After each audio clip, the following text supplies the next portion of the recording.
la sortie d'un match de foot, le commissaire Pierre Niémans est témoin d'une agression à l'arme blanche. Il poursuit l'assassin, le rattrape et l'amoche sérieusement. Il rencontre un de ses supérieurs, Antoine Reims, qui lui parle de cet acte de violence. Il lui raconte qu'il y a eu un meurtre à Guernon où un corps de bibliothécaire nommé Rémi Caillois a été torturé et encastré dans les rochers. Pierre se déplace de Paris jusqu'aux Pyrénéens en voiture. Il va sur le lieu du meurtre. Il rencontre Éric Joanneau, un lieutenant de la SRPJ de Grenoble. Pierre rencontre Fanny qui raconte sa découverte du corps et celle-ci lui donne des données sur l'alpinisme et sur son métier d'enseignante. Pierre va voir Sophie Caillois, la femme de l'homme assassiné. Elle lui dit que la thèse de son mari portait sur les Jeux Olympiques, plus précisément sur la relation entre le corps et la pensée.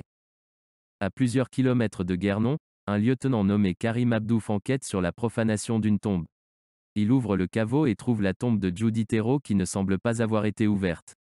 Il apprend également qu'il y a eu un cambriolage dans une école à Sarzac, où les registres de 2 années ont été volés. Karim va voir son chef de poste, Crozier. Ce dernier craint que le vol soit un coup d'esquine.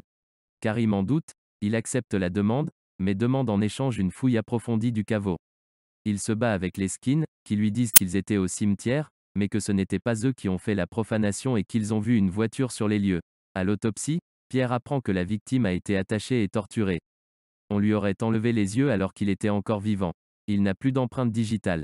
Pierre envoie Joanneau enquêter dans un centre pour aveugles, car l'isolement de la vallée ferait que les maladies génétiques se transmettraient d'année en année. Le directeur de ce centre s'appelle le docteur Champelaz. Du côté de Karim, il n'obtient pas d'informations de la part de la directrice d'école, car tous les éléments concernant Judy Thérault semblent avoir été volés. De fil en aiguille, Karim finit par avoir le nom d'une bonne sœur qui a cherché toutes les photos concernant Jude, et ce, auprès de plusieurs personnes. Pierre dit à Fanny qu'il veut aller avec elle sur le glacier en quête d'indices. Un pilote d'hélicoptère les amène et ils descendent dans une crevasse. Ils y trouvent le corps de Philippe Sertis qui était aide-soignant à l'hôpital de Guernon. Pierre va dans une maison qui appartenait à René Sertis, le père de Philippe. Il découvre qu'il y faisait des expériences et Pierre découvre la fameuse phrase « Nous sommes les maîtres, nous sommes les esclaves. Nous sommes partout, nous sommes nulle part. Nous sommes les apprentis, nous maîtrisons les rivières pourpres. » Karim va dans le couvent et demande à voir sœur André. Les sœurs lui disent qu'il pourra lui parler, mais pas la voir. Karim la voit dans le noir, cela fait 14 ans qu'elle est enfermée et qu'elle ne voit personne. Elle dit que pour les photos, elle exécutait des ordres d'une mère qui disait que son enfant était poursuivi par des diables et qu'il fallait cacher cet enfant. Elle dit que quelquefois sa mère laissait le garçon dans un parc de forains. Dans ce parc, un forain apprend à Karim que Jude était une fille. Karim téléphone à l'institutrice. Elle lui dit que la maîtresse de ces années-là s'appelait Fabienne Hérault. Là, Karim se rend compte que Judy Thérault s'écrit Judy Thérault si les lettres sont déplacées. Dans un bureau de la station d'autoroute, un homme dit qu'en août 82, Judy Thérault est mort dans un accident de voiture. Sa mère s'en est sortie indemne, mais son fils y est mort fracassé dans les tôles. Les empreintes correspondent bien à celles de l'enfant. Karim reçoit un appel de son supérieur, il lui dit que le profanateur s'appelle Philippe Sertis et qu'il habite Guernon.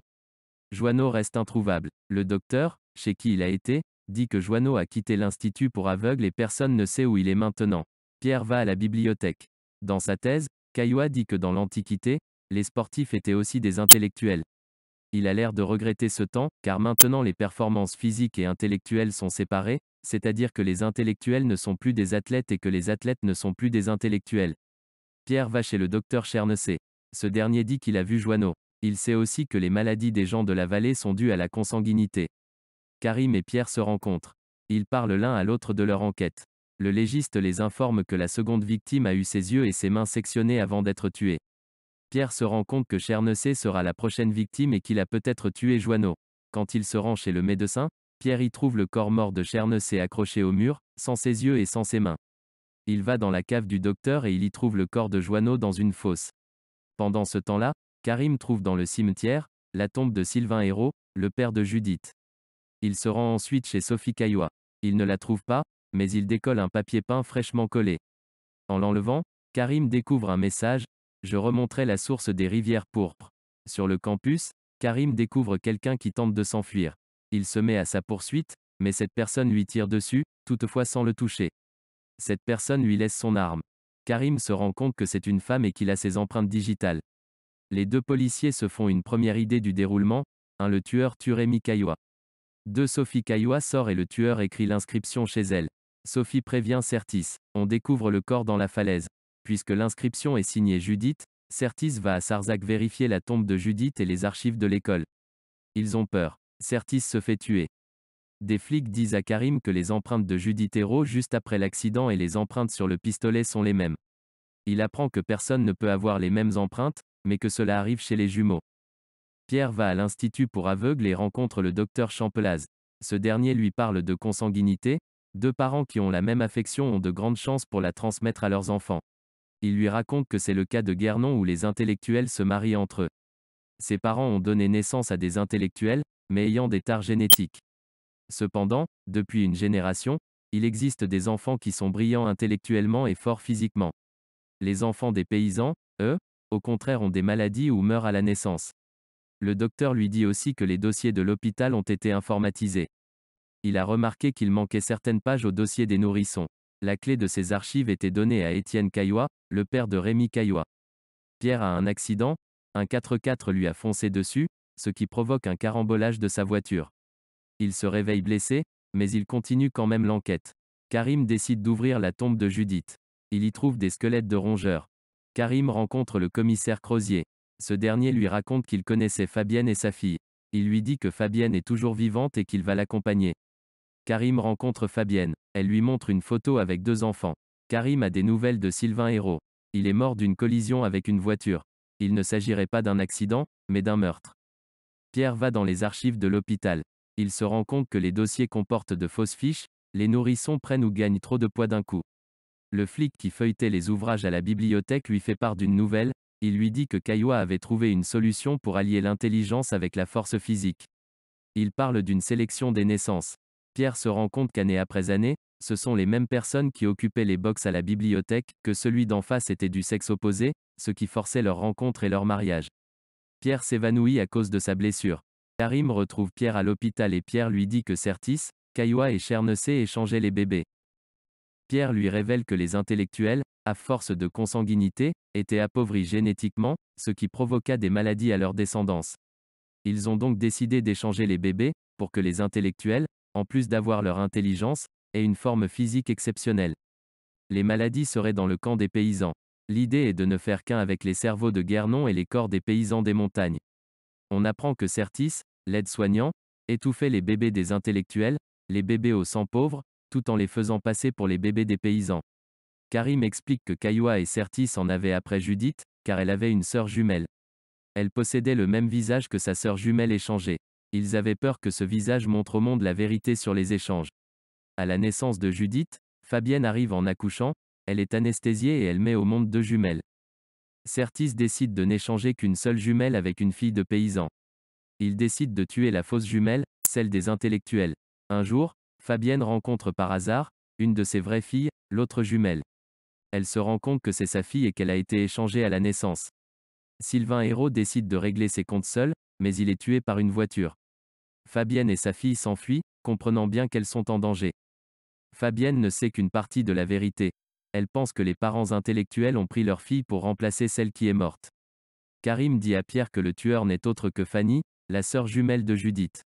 Ils se rendent chez Fanny et trouvent toutes les pièces à conviction. Ils décident d'aller à la rivière. Fanny y est et elle tue Pierre d'un coup de cutter. Lorsque la mère de Judith a appris que Caillois et Certis étaient sur ses traces et celles de sa fille, la mère a décidé de voler un corps, de le mettre dans la voiture avant que la voiture ne soit écrasée. Crozier a interverti les empreintes de l'enfant décédé avec celles de Judith. Fanny raconte qu'elle a dû faire un avec la vie de Fanny. Fanny est l'intellectuelle et Judith est la sportive. Elles ont décidé de tuer les trois auteurs des échanges et des meurtres des nourrissons. Les pères étaient coupables, mais leurs fils l'étaient aussi, car ils continuaient le trafic de leur père. Le trafic s'est fait sur 2 générations. Karim et Judith se tirent dessus l'un l'autre. Karim n'est pas touché, mais Judith oui. Elle meurt et atterrit dans la rivière avec Pierre. Le roman est divisé en 12 parties. Il comporte en tout 60 chapitres qui se lisent très vite. Les 6 premières parties alternent entre la fixation sur le personnage de Karim et sur celui de Pierre. Chacun a une partie dédiée. La 7e partie raconte la rencontre entre Karim et Pierre. Dans les parties 8 à 12, ils enquêtent ensemble. Le résumé de l'histoire est long, c'est-à-dire que chaque élément de ce roman est important et amène logiquement à un autre élément. Il est difficile de résumer l'histoire succinctement. Ce roman est comme une chaîne. Si un maillon casse, alors c'est la chaîne entière qui est brisée. Nous allons analyser la phrase, nous sommes les maîtres, nous sommes les esclaves. Nous sommes partout, nous sommes nulle part. Nous sommes les arpenteurs, nous maîtrisons les rivières pourpres. Nous sommes les maîtres, nous sommes les esclaves, signifie que des individus travaillent pour cela, ils sont les serviteurs de ce qu'ils veulent faire. Ils sont obligés de faire leur projet et de le continuer, car sinon il n'y aura pas de résultat, leurs travaux durent tout de même sur 2 générations. Cependant, ce sont eux qui gouvernent, qui sont les maîtres de ce projet, car ils décident du destin de plusieurs personnes en les tuant à la naissance ou en les invertissant. Ils exercent une domination sur les gens en les déplaçant comme des fétus de paille.